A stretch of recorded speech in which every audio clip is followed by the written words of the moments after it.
Aujourd'hui, on poursuit notre série sur la mission. On a parlé de la mission la semaine passée et on va poursuivre ça dans les prochaines semaines. Aujourd'hui, je suis avec Olivier, qui est un des leaders de l'Église. Est-ce qu'on peut l'accueillir chaleureusement encore aujourd'hui ? Merci. Merci d'être avec nous, Olivier. On va rentrer pasteur. directement dans le vif du sujet. Quand je dis mission, ça te fait penser à quoi ? Généralement, quand on parle de mission, on voit des gens que Dieu a envoyés, en fait, à qui Dieu a demandé, hommes ou femmes d'ailleurs, à qui Dieu a demandé de quitter leur vie, leur ville, leur pays, pour aller vers d'autres pays afin de prêcher l'évangile. Alors, moi, la question que j'ai pour toi, pasteur, c'est... Nadine et toi, vous avez quitté le Canada et vous êtes venus ici à Kinshasa. Mais qu'est-ce que ça veut dire, mission, pour vous ? Bon, c'est sûr que moi, quand je pense à mission, je pense directement aux missionnaires. Et les missionnaires, voilà, nous, on est missionnaires, on est partis du Canada. Il y en a qui trouvent ça bizarre, d'ailleurs. Il y en a qui nous disent, mais pourquoi vous avez fait ça ? C'était bien, le Canada, non ? C'est juste que c'est Dieu qui nous a demandé de le faire, donc on l'a fait.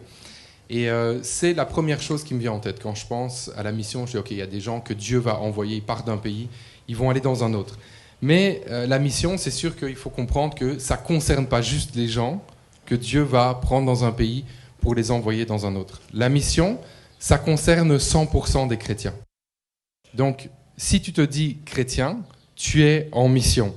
En fait, Dieu, il ne nous appelle pas à vivre une vie confortable.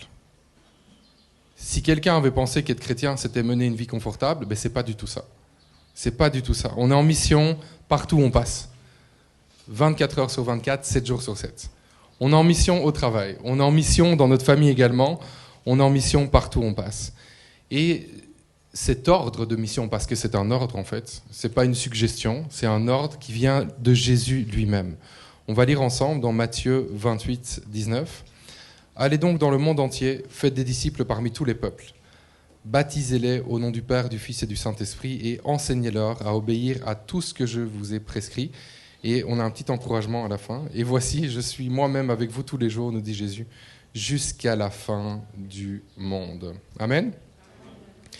Et ce qui est intéressant, c'est que la Bible nous dit aussi que peu importe le travail qu'on a sur cette terre, on a tous un emploi différent aussi. Il y en a ici qui sont encore aux études, il y en a qui ont leur entreprise, il y en a qui travaillent dans une entreprise également. Mais il faut comprendre qu'en tant que chrétien, oui, c'est bien, on a un emploi, et puis on est appelé à briller, bien sûr, là où on a notre emploi, mais il y a un emploi que Dieu nous a tous donné. On a tous, en fait, un emploi ici qu'on partage, c'est celui d'ambassadeur. Amen ou pas amen ? Amen. Amen. Ambassadeur. C'est un bon emploi, ça, non ? Qui aimerait être ambassadeur du Congo, par exemple, ici dans un autre pays ? Qui aimerait être envoyé au Canada comme ambassadeur du Congo ? Est-ce qu'il y a quelqu'un qui aimerait ça ici ? Là, je pense que tout le monde va lever les mains. En fait, c'est que tout le monde est tellement excité à cette idée qu'ils sont tétanisés, ils ne savent même pas lever la main. C'est ça ? Donc, ambassadeur, c'est quand même un poste assez prestigieux, n'est-ce pas ? Eh bien, tu es ambassadeur. Tu es ambassadeur d'un royaume qui dépasse de très très loin, que ce soit le royaume de Belgique, que ce soit le Canada, que ce soit tout autre pays. Tu es ambassadeur. Regarde, la Bible dit, c'est pas moi qui l'ai inventé, 2 Corinthiens 5, 19 et 20. En effet, Dieu était en Christ, réconciliant les hommes avec lui-même, sans tenir compte de leurs fautes, et il a fait de nous les dépositaires du message de la réconciliation. Nous faisons donc fonction d'ambassadeurs au nom de Christ. Comme si Dieu adressait par nous cette invitation aux hommes, au nom de Christ, nous vous en supplions, soyez réconciliés avec Dieu. On a tous reçu cette fonction-là. Toi, tu es ambassadeur. Peut-être quelqu'un ici se dit, mais moi, je n'ai pas d'emploi. Ben, tu en as déjà un, regarde. Tu es ambassadeur. Et Dieu t'appelle à quoi ? À lancer l'invitation à tous les êtres humains de se réconcilier avec Dieu. Alors, est-ce que quelqu'un reçoit cette réalité aujourd'hui ? Que tu es un ambassadeur. Et ambassadeur, c'est une fonction qui est importante. Et quand un ambassadeur, il part dans un autre pays pour représenter le pays qu'il a envoyé, eh bien, il est sûr que son pays va pourvoir pour tout. Un logement, la nourriture, tout. Mais c'est la même chose. Quand tu prends la mission au sérieux, tu comprends que tu es un ambassadeur, tu peux avoir la certitude que Dieu va pourvoir. Il va toujours pourvoir pour tous tes besoins.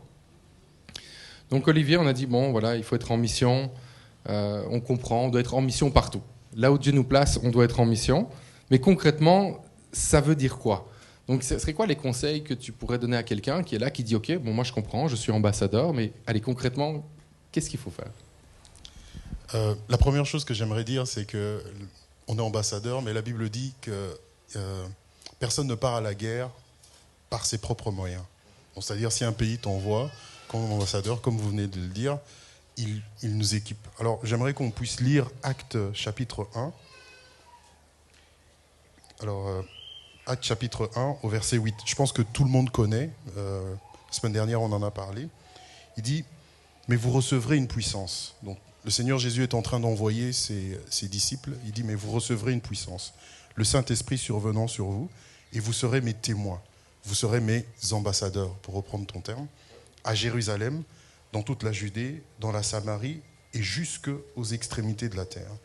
Alors, être ambassadeur, avant de partir, être témoin, Jésus dit, vous allez être mes témoins à Jérusalem. Concrètement, dans notre vie, ça veut dire quoi ? Ça veut dire que ça commence d'abord par nous-mêmes. C'est-à-dire aujourd'hui, si nous voulons aller en mission pour le Seigneur, la première des choses, c'est de faire le ménage dans nos vies.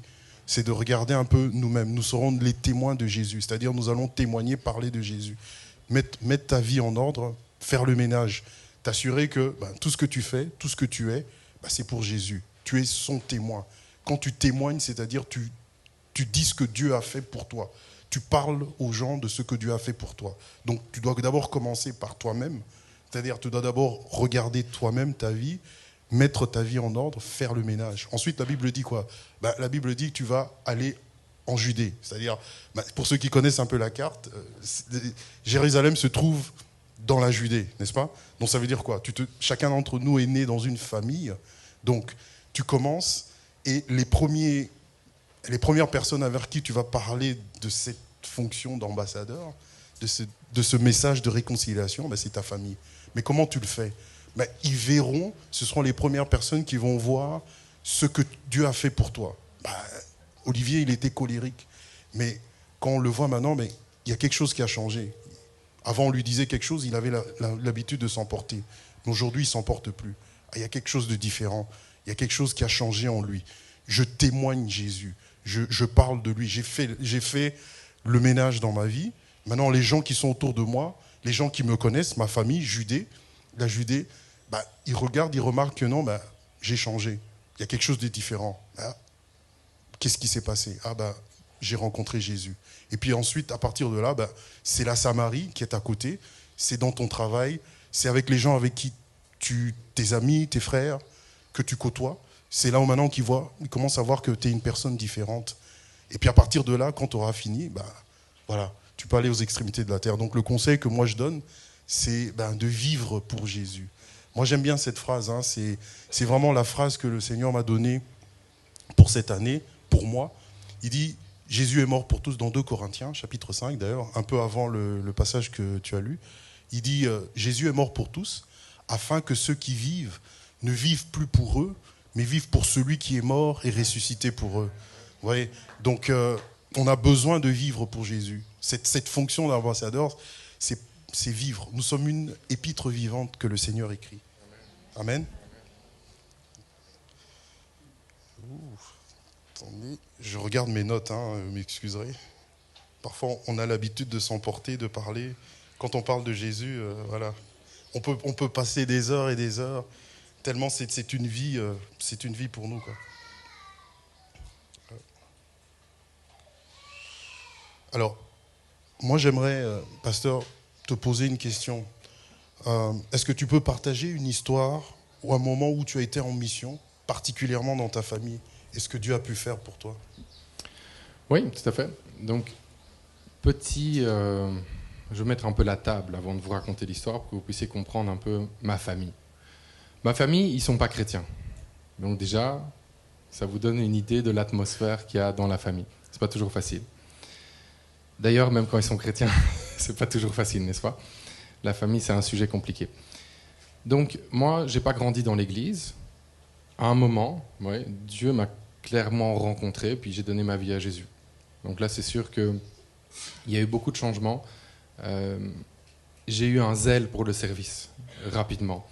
Et là où j'avais des comportements qui étaient mauvais, j'étais dans plein de trucs là, vraiment pas bons, plein de choses qui me détruisaient en fait, des addictions, plein de choses mauvaises. Il y a eu un shift complet. En fait, ma vie a vraiment radicalement changé. Et ça s'est vu bien sûr dans ma famille. Ils ne se sont pas dit que j'étais resté le même, parce que j'avais vraiment changé. Vraiment changé. Et là, j'ai commencé à prêcher sans parler. Et ça, c'est important. Prêcher sans parler. C'est qui tu es en fait. Comment tu te comportes, ce que tu as arrêté de faire, ce que tu as commencé à faire. Parce que quand Jésus entre dans ta vie, il y a quelque chose qui doit changer. Tu ne peux pas juste rester la même personne, à faire la même chose, à parler de la même façon, à aller aux mêmes endroits. Il y a quelque chose qui change. Est-ce que quelqu'un a vécu ça? Quelque chose a changé quand Jésus est entré dans ta vie. Donc c'est sûr, ils ont commencé à voir tout ça. Donc on a été appelés à voyager. Moi j'ai accepté le Seigneur en Australie. Ensuite, on est revenu en Europe. Après, on est parti au Canada. À ce moment-là, on est au Canada. Là, un matin, un beau matin, je commence l'histoire, je reçois vraiment du Saint-Esprit, il faut que j'appelle ma grand-mère. Ah, appeler ma grand-mère. Pourquoi je dois appeler ma grand-mère, franchement? En plus, on ne s'appelle pas souvent. C'est pas comme si, voilà, tout le temps on se parle et tout. Ok, bon, je vais appeler alors. Parce que j'ai appris aussi, et c'est un conseil que je partage avec tout le monde aujourd'hui, quand tu as une conviction du Saint-Esprit, discute pas, tu le fais directement. Directement, tu vas éviter plein de problèmes d'ailleurs en faisant ça. Donc je l'ai appelé. Et il faut savoir que ma grand-mère, je lui avais déjà parlé de Jésus. J'avais déjà dit ce qu'il avait fait dans ma vie. Et j'étais allé droit au but, parce que ma grand-mère, c'était pas n'importe qui. C'est pas n'importe qui. Ma grand-mère, elle était dans l'occultisme jusque-là. Ok ? C'était pas quelqu'un qui a un peu regardé comment ça se passait.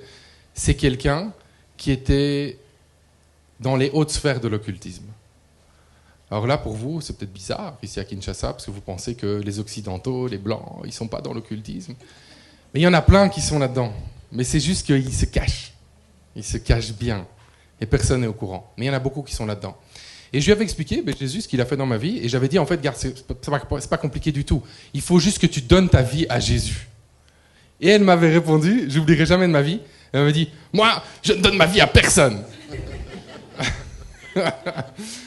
Donc, vous voyez que le contexte, c'était quand même un peu délicat. On ne peut pas dire que c'est quelqu'un qui était vraiment, elle était prête à accepter Jésus et tout. Non, non, non, non, c'était vraiment tout l'inverse. Mais ce matin-là, je l'ai appelé. On a parlé pendant environ 1 heure. Et à la fin de cette discussion, c'était une évidence de lui proposer de donner sa vie à Jésus. Elle a accepté. Elle a accepté. C'est juste le Saint-Esprit qui a permis ça. Elle a accepté. J'étais surpris et en même temps pas surpris parce que c'était tellement la conclusion de notre conversation. C'était logique en fait de lui proposer ça. Elle a accepté de donner sa vie à Jésus. J'ai prié avec elle. Donc il y avait quand même un continent de différence. Là. On n'était pas au même endroit, c'était au téléphone. Et elle-même, elle dit « Waouh !» C'est incroyable ce qui est en train de se passer. Je n'ai jamais expérimenté ça. On parle de gens qui connaissent les choses. Des gens qui connaissent les choses surnaturelles. Et en fait, ce qui s'est passé, c'est que le Saint-Esprit est venu habiter en elle. Et elle était émerveillée. Elle qui a connu toutes sortes d'expériences spirituelles. Ça, elle n'avait jamais goûté à la présence du Saint-Esprit. Elle a été renversée. Elle était vraiment percutée par ça. Le temps a passé, et alors qu'on est resté quand même longtemps, on est resté en tout 8 ans, je pense, au Canada, on n'était jamais rentré en Europe pendant ce temps-là, mais il y a un moment, on a eu la conviction qu'il fallait retourner en Europe. Et on avait la conviction qu'il fallait aller chez elle, en fait. Il fallait aller la voir. On est passé la voir. Là, on a eu des temps de prière ensemble, mais comme c'était une personne, on va dire, connectée, on va l'appeler comme ça, quand on priait, le Saint-Esprit se manifestait tellement de manière palpable pour elle qu'elle n'en revenait pas à chaque fois. On a prié, puis elle dit « Oh, mais quelle chaleur ici !» C'est incroyable, waouh. En fait, là où parfois nous on est un peu frustrés de se dire ouais mais Saint-Esprit on aimerait quand même un peu plus te ressentir et tout, mais non, notre foi justement c'est la foi, on n'a pas besoin de sentir, mais nous on aime bien quand même ça, non? Mais elle directement quoi, dès qu'on prie, waouh. Qu'est-ce qui se passe ici? Elle était vraiment émerveillée. Et en fait ce qui s'est passé, c'est pas pour rien que Dieu nous a demandé d'aller la voir, parce qu'elle est décédée très vite après notre passage. Donc très rapidement, peut-être 1 mois après, 2 mois après, maximum. Et ça a été un grand témoignage pour toute la famille, parce qu'elle souffrait beaucoup, elle était malade, et le Seigneur Jésus lui a amené une grande paix. Une paix qui ne s'explique pas, en fait, naturellement. Elle a vécu ça, et la famille ne comprenait pas trop. Comment ça se fait justement qu'elle est comme ça? Parce qu'elle, sa foi... elle la partageait pas trop, elle était un peu timide avec ça. Peut-être c'était dû à son background, je sais pas. C'est des choses qu'elle partageait pas. Et alors que est arrivé le moment de ses funérailles, il y a quelqu'un de la famille qui m'a contacté et qui m'a dit est-ce que c'est possible juste de partager un verset, de nous donner un verset que nous on va lire? Moi je me suis dit franchement je veux bien qu'il y ait de la puissance dans la parole de Dieu, je vais pas remettre ça en question, mais ça sert pas à grand chose dans une cérémonie de juste venir. Alors, donc maintenant, oui, car Dieu a tant aimé le monde qu'il a donné son Fils unique afin que quiconque en lui ne périsse point, mais qu'il ait la vie éternelle. Ok, maintenant on va avoir une chanson. Bon, je me suis dit que c'était pas super efficace. Moi, je voulais vraiment que les gens puissent être touchés. Donc, qu'est-ce que j'ai fait? J'étais au Canada, j'ai écrit en fait un message, et c'est mon oncle qui l'a lu. Et alors qu'il l'a lu, toute la famille a découvert ce qui s'est vraiment passé dans sa vie. Et là, beaucoup ont été vraiment rencontrés par Dieu ce jour-là. Il y a eu vraiment beaucoup d'impact parce qu'ils ont compris que pourquoi est-ce qu'elle était comme ça jusqu'à la fin? C'est parce qu'elle avait reçu le Seigneur Jésus-Christ et qu'il avait fait une œuvre dans sa vie. Même mon père, donc son fils, a été beaucoup touché par ça parce qu'il a vu ça. Il a compris que c'était pas juste une doctrine, c'est pas juste un courant de pensée, mais qu'il y a une puissance dans le nom de Jésus. Et que quand on donne notre vie à Jésus, le Saint-Esprit vient habiter en nous et quelque chose se passe. Donc j'en ai beaucoup des histoires, mais bon, je vais m'arrêter avec celle-là, au niveau de ma famille. Et la famille, bon, comme on l'a dit, c'est pas facile. Mais je veux encourager quelqu'un qui est ici. Si c'est pas facile dans ta famille, continue. Persévère, parce que Dieu est patient quand on voit ça. Ma grand-mère, elle l'a pas accepté quand elle avait 15 ans, hein. C'était ma grand-mère. Elle était vieille, ma grand-mère. Donc, il est patient. Le Seigneur est patient. Et on parle de quelqu'un qui était dans les hautes sphères de l'occultisme. Donc, peu importe, peut-être que toi, tu fais face à ça aujourd'hui. Il y a quelqu'un qui est dans l'occultisme dans ta famille et peut-être même tu as arrêté de prier pour cette personne. Parce que tu dis, ouais, mais cette personne-là, c'est un cas désespéré. Mais la bonne nouvelle, c'est que Jésus, c'est le Dieu des cas désespérés. Donc, lâche pas, continue à prier. Un autre endroit où c'est vraiment pas facile d'être en mission, c'est au travail. Au travail, parfois, c'est vraiment compliqué. Alors, je vois sur le visage de plusieurs qu'effectivement, c'est parfois compliqué au travail. Toi, Olivier, est-ce que tu peux nous partager une histoire, quelque chose que tu as vécu au travail, comment tu étais en mission et ce que Dieu a fait? Oui, mais d'abord, j'aimerais qu'on rende grâce vraiment à Dieu. Je ne sais pas si vous avez saisi la profondeur du témoignage que le pasteur nous a donné. C'était bon, il s'est retenu quelque part, mais c'était quand même quelqu'un qui était assez haut. Et puis, il a parlé de Jésus. Il a témoigné Christ dans sa vie. C'est tout ce que Dieu nous demande de faire, c'est de parler de Jésus. Puis le reste, le Saint-Esprit le fait. Alors, moi, j'aime l'histoire que j'aimerais raconter. En fait, je travaille depuis que j'ai l'âge de 23 ans maintenant. Donc, ça fait beaucoup d'années. Ah ouais, voilà. Donc, ça fait plus de 20 ans. Et à chaque endroit où j'ai été, le Seigneur m'a toujours mis à cœur de prier pour mes collègues. J'ai toujours eu un temps de prière, en fait, pour... je commence un nouvel emploi. Très rapidement, le Seigneur va me conduire à prier, à prendre du temps vraiment et à citer nommément chacun de mes collègues. Prier pour eux, intercéder pour eux. Et puis après, bon, ça va se préciser au fur et à mesure. Alors ça, c'est vraiment le premier conseil que je pourrais donner. Alors, l'histoire que j'aimerais vous raconter, c'est par rapport à une collègue. Donc là, j'ai quel âge? Je ne sais même plus. J'ai commencé, c'est mon premier emploi en fait. Non, c'était même pas mon premier emploi, j'étais à l'université. Je faisais un petit boulot, je travaillais dans un restaurant. Et il y avait une collègue là. Bon, moi, en fait, si vous voulez, moi, j'ai pas la personnalité extravertie.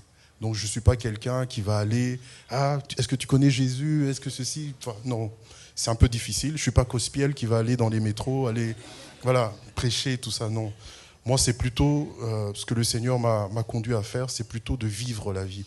J'oublierai jamais, excusez-moi, je fais juste une petite parenthèse, j'oublierai jamais, j'ai commencé à être chrétien donc, dans les années 90 et j'ai eu une vision. Quelque temps après que je venais me faire baptiser, j'ai décidé de suivre Jésus. Alors, j'ai eu une vision où je voyais en fait la fin du monde. C'est-à-dire, je vois des bâtiments, il y avait des tremblements de terre, il y avait des bâtiments qui s'écroulaient et tout ça. Les gens étaient en panique. Et puis après, il y a un groupe de gens, je vois un groupe de gens qui courent vers moi. Et puis ils arrivent, ils disent c'est toi Olivier, c'est toi Olivier. Je dis oui. Il dit mais nous avons entendu que tu es, parle-nous de Jésus. Nous avons entendu que tu es fils de Dieu. Parle-nous de Jésus, parle-nous de Jésus. Puis la vision s'est arrêtée. Et puis le Seigneur m'a donné un verset. Il dit la terre tout entière, la création tout entière attend avec impatience. Donc Romains 8, 19 je crois. La révélation des fils de Dieu. Vous voyez ? Donc en fait, le Seigneur me signifiait qu'il faut vivre en fait cette vie-là de chrétien. Et donc, je ferme la parenthèse. Et donc, mon témoignage, en fait, c'est juste que là où j'étais, partout où je suis allé, non seulement je priais pour les gens, mes collègues, mais je vivais. C'est-à-dire, je vivais ma vie de chrétien. À telle enseigne que beaucoup... Il y a eu quelques jours, il y a eu un autre collègue ici, ça c'est le boulot récent. Lui et moi, on n'a jamais parlé de Jésus, jamais. Alors il m'appelle, on parle d'une situation au boulot, et puis il me dit, mais Olivier, toi qui pries, toi qui marches avec Dieu, dis-moi. Il me pose la question, vous voyez. Mais lui et moi, on n'a jamais partagé, voilà. Bon bref. Donc voilà, nous sommes en 97, 98. Sommes au boulot, je vis ma vie, je parle avec une collègue, elle vient, elle me pose la question, mais Olivier, mais toi, pourquoi tu es différent? Elle vient comme ça, elle me dit, mais pourquoi tu es différent? Mais qu'est-ce qu'il y a de différent par rapport à toi? On est là, mais tu es toujours, enfin, tu n'es jamais avec nous, tu es ceci, enfin, on te voit différent, qu'est-ce qu'il y a? Alors là, c'est mon ouverture, et donc je commence à lui parler, non, voilà, je suis chrétien, j'ai accepté Jésus, il y a des principes, blablabla, continue. Et puis après, pendant que je suis en train de lui parler, mais le Seigneur m'ouvre les yeux et je vois en fait des larmes qui coulent de ses yeux. Je vois des larmes qui sont en train de couler. Puis je m'arrête et puis je lui dis, écoute, je lui explique, nous sommes chrétiens, voilà, le Saint-Esprit nous ouvre les yeux et tout ça. Enfin, je lui parle un peu de la présence du Saint-Esprit. Je lui dis, non, je te vois en train de pleurer. Il y a une situation, je te vois en train de pleurer, tu traverses une très mauvaise situation. Elle s'arrête. Elle dit plus rien. Donc la conversation, en fait, ça s'arrête là, de façon abrupte. Elle part. On était en pause. À la fin maintenant du travail, elle vient me voir. Elle me dit, mais comment tu sais? Je dis, mais savoir quoi? Mais comment? Alors elle m'explique maintenant que la veille, elle et son copain s'étaient violemment disputés et elle avait commencé à beaucoup pleurer. Elle m'explique que non, voilà, j'ai beaucoup pleuré et tout ça. Et j'ai dit, écoute, et là je répète encore, voilà, Dieu voit ta situation et le Seigneur veut maintenant faire quelque chose dans ta vie. Tu vois?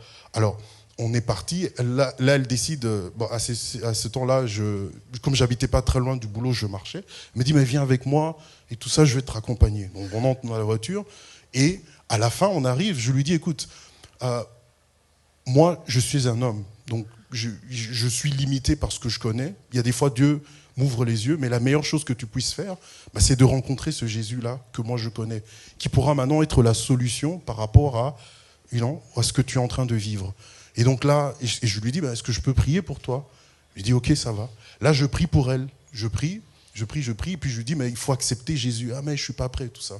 Mais bon, l'histoire pour moi ne se termine pas. Malheureusement, elle n'a pas accepté Jésus. Enfin, du moins, que je sache, parce que je n'ai pas traîné dans ce boulot-là. Et donc, si elle me voit, si elle m'entend, j'espère, Sarah, que tu as accepté Jésus. Donc, c'est ça, en fait. On a semé, ça nous a permis de semer, en fait, Jésus dans sa vie, quoi. Donc, gloire à Dieu pour ça. Et c'est vrai que c'est vraiment bon, cette notion de comprendre que nous, en tant que chrétiens, on n'a pas une obligation de résultat. Parce que trop souvent, on se met la pression en disant, si je vais vers quelqu'un et que je parle de Jésus, après, la seule issue pour que ça marche, que ça soit bien, que j'ai bien fait mon travail, c'est que la personne, elle décide d'accepter Jésus. Voilà. Sinon, c'est que j'ai foiré, quoi. Ah, j'ai pas bien fait. Mais c'est pas ça que Dieu nous demande. Dieu nous demande d'être des témoins. On témoigne, en fait, de ce que Jésus a fait dans notre vie. On peut parler de qui il est, mais à aucun moment, on est responsable des résultats. Donc quelqu'un ici qui a ce fardeau-là, de se dire ouais, ça marche pas, ça marche pas, ça marche pas. Mais en fait, oui, ça marche très bien.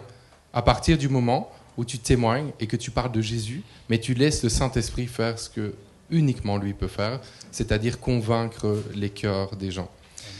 Alors Olivier, toi, tu as eu cette personne était ouverte à recevoir en fait l'évangile, elle était d'accord, elle n'était pas dans l'opposition, pas du tout, elle en avait besoin, et puis Dieu t'a montré quelque chose, donc elle était ouverte. Mais qu'est-ce qu'on pourrait donner comme conseil à quelqu'un qui est ici? Et parce que c'est pas facile. Parfois, tu parles de Jésus, mais tu n'es vraiment pas bien reçu. Donc, ça peut blesser. Qu'est-ce qu'on pourrait dire à quelqu'un qui parle de Jésus dans son entourage, mais qui est blessé? Qu'est-ce qu'on fait? Il faut pas qu'on oublie, en fait, en tant que chrétien, qu'on est ici, la Bible le dit, on est des pèlerins sur cette terre. Okay? On est de passage. On vient, on vit, et on est en mission pour le Seigneur. On est en mission, c'est-à-dire, la plupart d'entre nous, en fait, la Bible nous dit qu'il ne faut pas se conformer à ce monde, mais il faut transformer. Donc, on oublie souvent qu'on est en mission. Quand on accepte Jésus, on est en mission. C'est-à-dire, ce monde, malheureusement, n'appartient pas à Dieu. Et donc, Jésus l'a même dit, d'ailleurs, on va le lire, si vous voulez bien, dans Jean, au chapitre 15, versets 18 à 20. Voilà. Il faut que j'y arrive. Ça, c'est Jésus qui parle. Nous sommes en fait, j'aime beaucoup, encore une autre petite parenthèse, excusez-moi, j'aime beaucoup les chapitres 13, 14, 15, 16 et 17 du livre de Jean. Ce sont en fait les derniers conseils que Jésus donne à ses disciples. Donc, il vient de finir la Sainte Seine, enfin, le dernier repas, et puis après, il leur parle. Il leur parle de beaucoup de choses. Et entre autres choses, donc ici, il dit... Je lis, « Si le monde vous hait, sachez qu'il m'a haï avant vous. Si vous étiez du monde, le monde aimerait ce qui est à lui. Mais parce que vous n'êtes pas du monde et que je vous ai choisi du milieu du monde, à cause de cela, le monde vous hait. Souvenez-vous de la parole que je vous ai dite. Le serviteur n'est pas plus grand que son maître. S'ils m'ont persécuté, ils vous persécuteront aussi. S'ils ont gardé ma parole, ils garderont aussi la vôtre. » Donc en fait, on doit comprendre en fait que oui, on est en mission pour le Seigneur, on est ses témoins et que ce monde, malheureusement, n'appartient pas à Dieu. Et c'est tout à fait, quelque part, je ne vais pas dire normal, mais il faut s'attendre à ce qu'on subisse des persécutions, on subisse du rejet. Parce que Jésus lui-même l'a dit, lui-même il a subi le rejet, lui-même il a subi la persécution de la part de ceux qui étaient avec lui.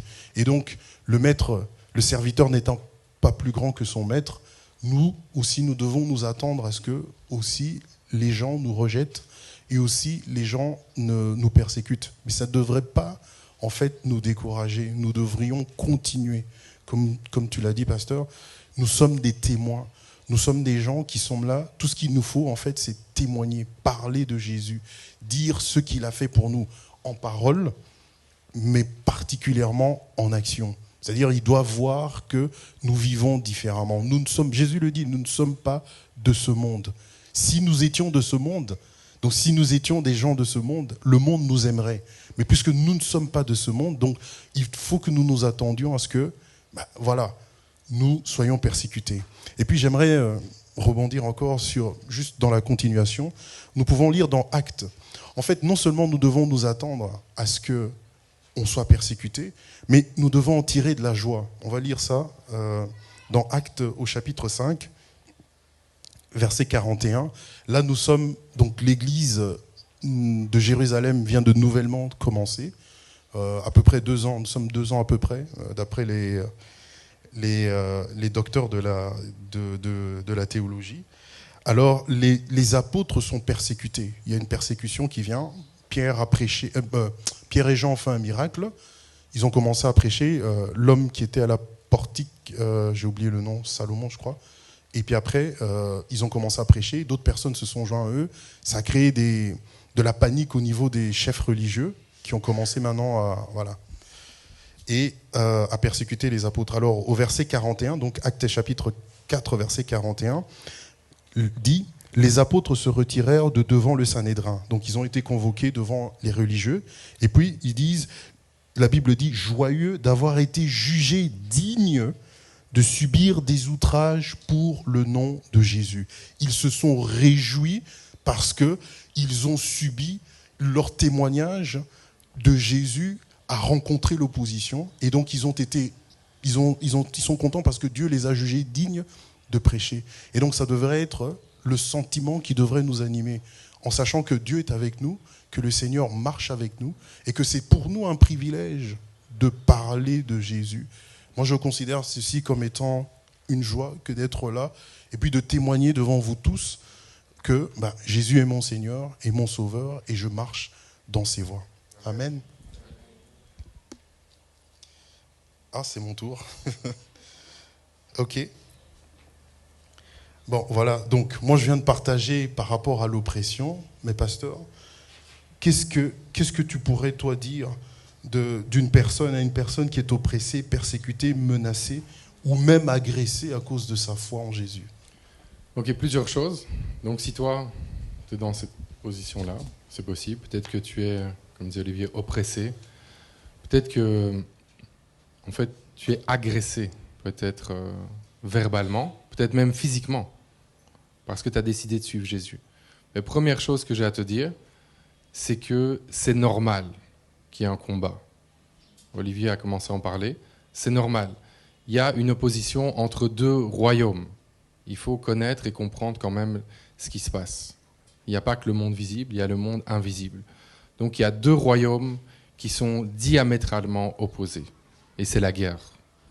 Maintenant, il faut tous qu'on se souvienne d'une chose, c'est qu'on n'est pas en train de trembler en se demandant qui va gagner parce que c'est la guerre. C'est fini, ça déjà depuis 2000 ans. Hein. Parce qu'à la croix, Jésus a gagné une fois pour toutes. Donc on peut célébrer la victoire de Jésus à la croix. Et retiens bien que, en fait, tu te bats jamais pour gagner la victoire parce que tu l'as déjà.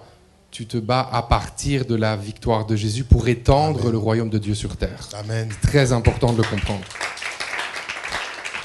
Donc, il y a de l'opposition, il y a de l'oppression, il y a des conflits, c'est normal, mais tu ne trembles pas parce que tu te bats à partir de la victoire de Jésus. Deuxièmement, réalise que tu es béni de vivre ça. Et ça, c'est pas facile quand même. On est en train de dire même d'être parfois agressé, peut-être même physiquement. Et là, je suis en train de te dire, hey, t'es béni.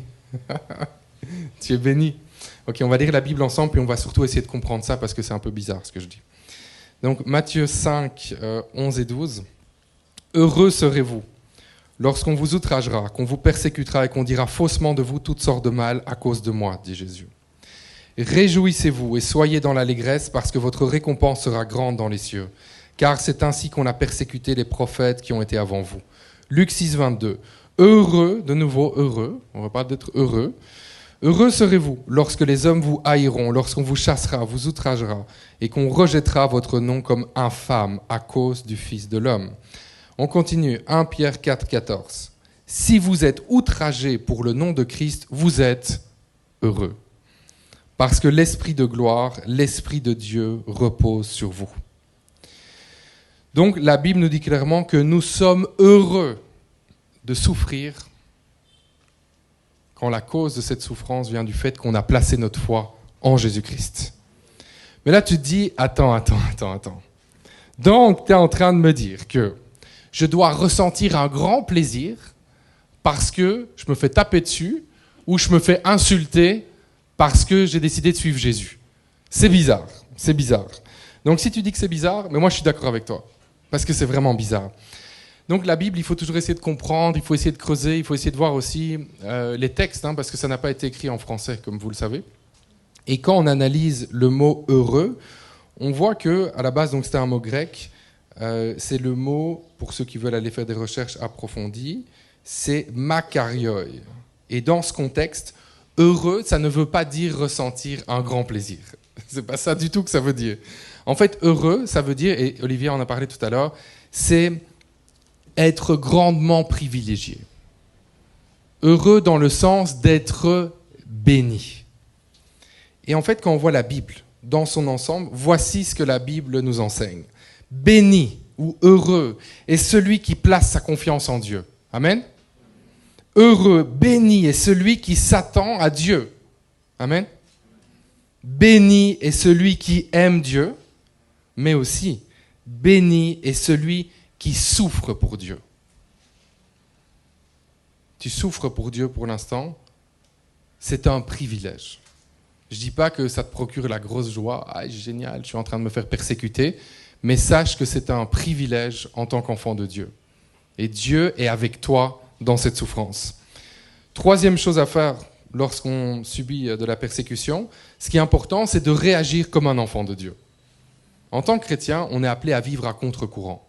Ça veut dire que on ne va pas avoir les réactions que tout le monde aurait. Si tu fais face à de la persécution, Dieu nous appelle vraiment à réagir différemment. Toujours dans la non-violence. On n'est pas violent physiquement. On n'est pas violent non plus verbalement. C'est important aussi de rester maître de toi-même. Mais par contre, on n'est pas violent physiquement, c'est vrai. On n'est pas violent verbalement, mais on doit être violent spirituellement. Et ça, c'est très important. Et comment être violent spirituellement? En faisant des choses que personne ne ferait charnellement. Matthieu 5, 43 à 47. Vous avez appris qu'il a été dit, tu aimeras ton prochain et tu haïras ton ennemi. Mais moi, je vous dis, aimez vos ennemis, bénissez ceux qui vous maudissent, faites du bien à ceux qui vous haïssent, et priez pour ceux qui vous maltraitent et vous persécutent, afin que vous soyez fils de votre Père qui est dans les cieux, car il fait lever son soleil sur les méchants et sur les bons, et il fait pleuvoir sur les justes et sur les injustes. Si vous aimez ceux qui vous aiment, quelle récompense méritez-vous? Les publicains aussi, n'agissent-ils pas de même? Et si vous saluez seulement vos frères, que faites-vous d'extraordinaire? Les païens aussi, n'agissent-ils pas de même? La violence spirituelle commence quand quelqu'un te persécute pour ta foi en Jésus-Christ et toi, tu décides de prier pour cette personne. Le monde pensera que tu es faible, mais spirituellement, tu es violent. Dieu nous encourage à prier pour ceux qui nous persécutent. Et n'abandonne jamais. Je sais que c'est compliqué de prier pour des gens qui nous persécutent. Surtout quand c'est dans la famille. Quand c'est un emploi, il y a un moment, de toute façon, tu vas changer d'emploi. Mais quand c'est ta famille, tu vas faire comment pour changer de famille? C'est compliqué, non? N'abandonne jamais. N'abandonne jamais ni dans la prière, ni dans ta façon de te comporter. Continue à refléter Christ, même si tu es persécuté, même s'il y a des paroles de mort sur ta vie, même si on essaie de te décourager. Et souviens-toi, la Bible nous dit on ne se bat pas contre la chair et le sang. Donc ce combat, ce n'est pas contre cette personne de ta famille ou de ton entourage. Non, non, non, non. C'est contre les forces démoniaques. Donc on ne peut pas apporter une réponse qui est charnelle à un combat qui est spirituel. On doit agir en regardant ce que nous dit la parole. Et c'est là que tu comprends que tu n'es pas faible quand tu pries pour ceux qui te persécutent. Tu n'es pas faible quand tu commences à bénir ceux qui te maudissent. Non, tu es fort et tu exerces de la violence, mais de la violence spirituelle, et cela produit toujours du fruit. Est-ce que quelqu'un le croit? Applaudis pour Jésus. Je le remercie de sa présence.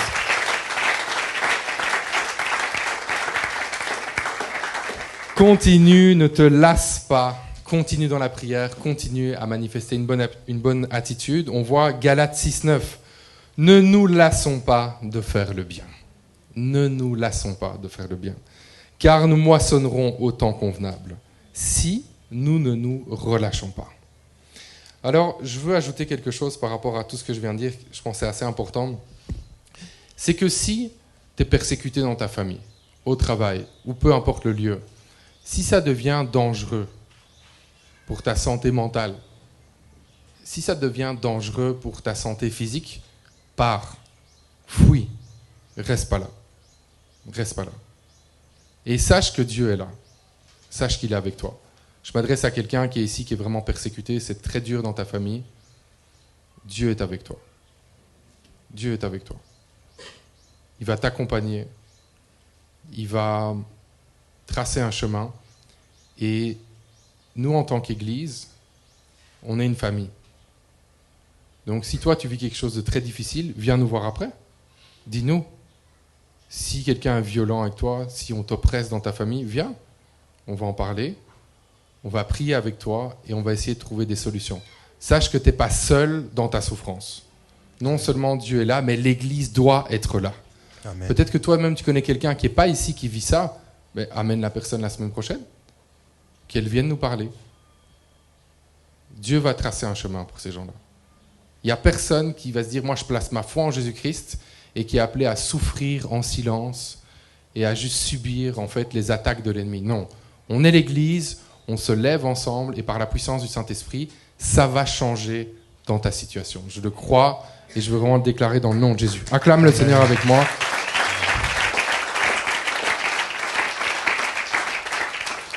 On va prier. C'est important de prier. C'est important de prier parce que quand on parle, il y a des enseignements qui sont donnés. C'est très important aussi.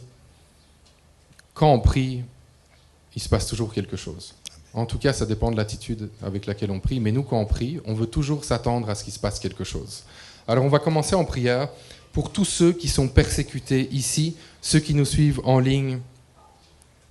Toi, tu es persécuté à cause de ta foi en Jésus-Christ. On va fermer les yeux ensemble. Tu peux fermer les yeux là où tu es. Et si toi, tu es persécuté dans ta famille, dans ton travail, où que ce soit, que tu puisses lever ta main maintenant et on va prier pour toi. Donc si tu es persécuté, il y a des paroles qui sont données sur ta vie, des choses qui te découragent, tu peux lever ta main et on va prier pour toi. Donc n'hésite pas à lever ta main si tu vis des oppressions dans ta famille. Ok, c'est bon. Vous pouvez baisser la main. On va prier maintenant. Donc on prie et nous nous attendons à ce que Dieu fasse quelque chose. Seigneur Jésus-Christ, on vient devant toi avec cette ferme assurance que quand on prie, il n'y a rien qui t'échappe, Seigneur. Chaque parole, chaque mot, il n'y a rien qui t'échappe, Seigneur. Et tu as vu les mains qui se sont levées. Tu as vu toutes les personnes qui sont ici, qui vivent des oppressions, qui sont méprisées. Il y en a, c'est juste de la méchanceté en fait. C'est des vagues de méchanceté les unes après les autres. Tout simplement parce que tu as décidé de suivre Jésus. Si tu n'avais pas décidé de suivre Jésus, ces gens, ils ne seraient pas contre toi comme ça. Mais souviens-toi que c'est un privilège. Tu es béni, en fait, de vivre ça. Je sais que c'est compliqué à comprendre. Mais Dieu est avec toi. Dieu est avec toi dans cette souffrance. Et Dieu trace un chemin. Et laisse-moi te dire que ça ne va pas durer toute ta vie. Il y a une fin aussi à ça.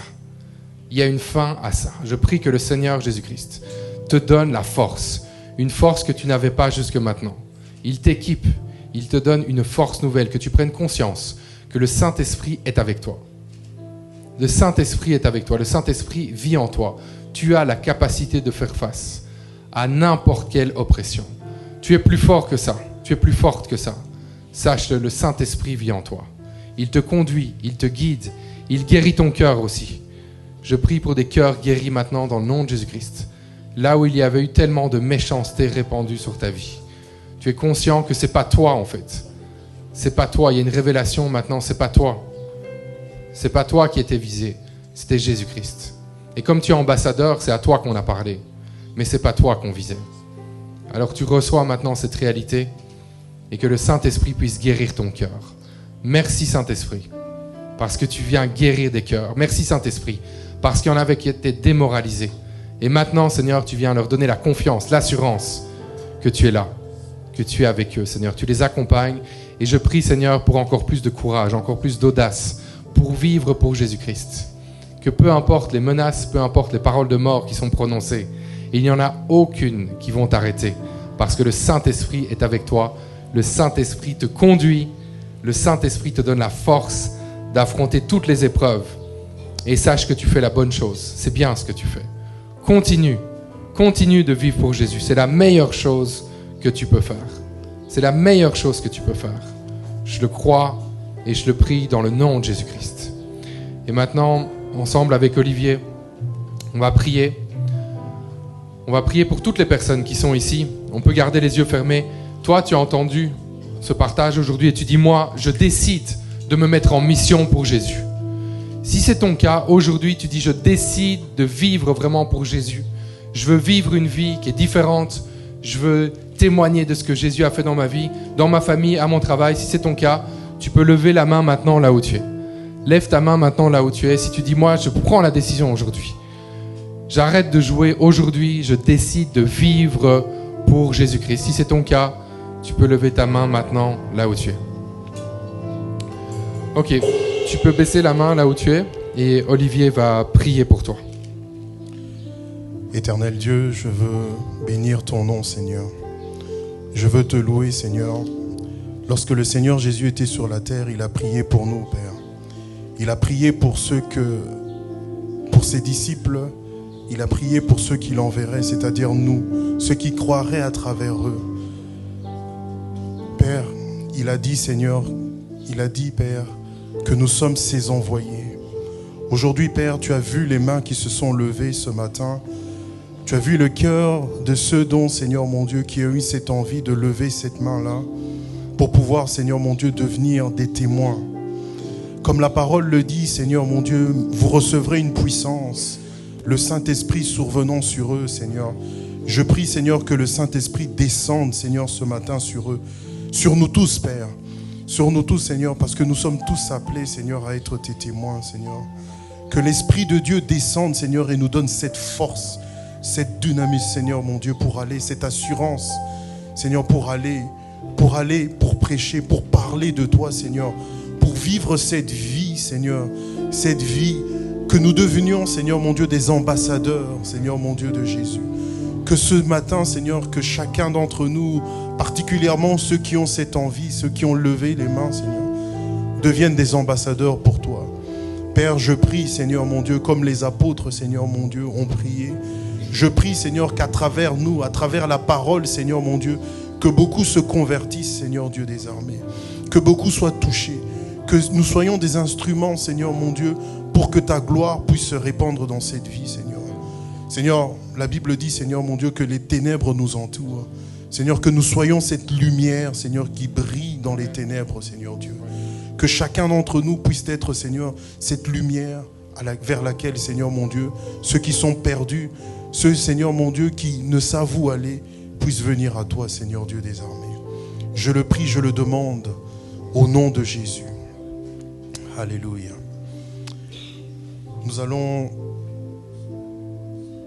Je voudrais continuer, je voudrais lancer ce matin un appel à ceux qui n'ont jamais accepté Jésus, qui pour la première fois veulent.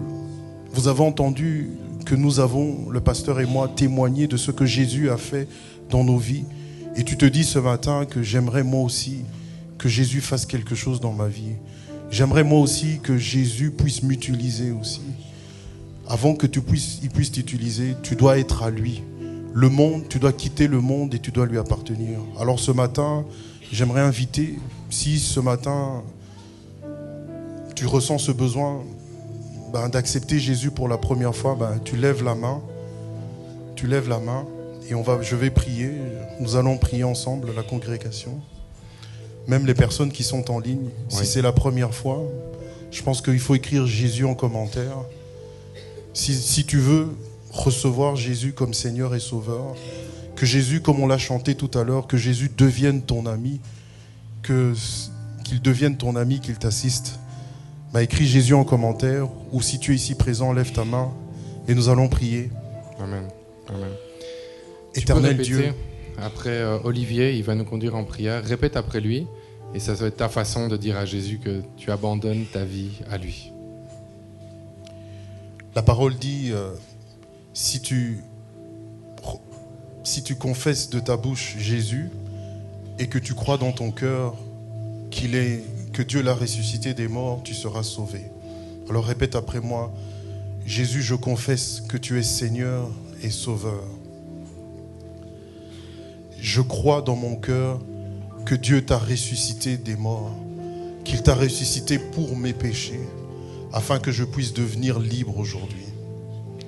Et aujourd'hui, maintenant, je sais que je suis sauvé. Maintenant, je sais que je suis enfant de Dieu. Alléluia. Alléluia. Amen. Amen. Faisons du bruit pour célébrer le Seigneur Jésus-Christ, son œuvre dans nos vies. On peut faire plus de bruit que ça. Lève-toi là où tu es. Lève-toi. On va célébrer Jésus-Christ. On va célébrer ce qu'il a fait dans nos vies.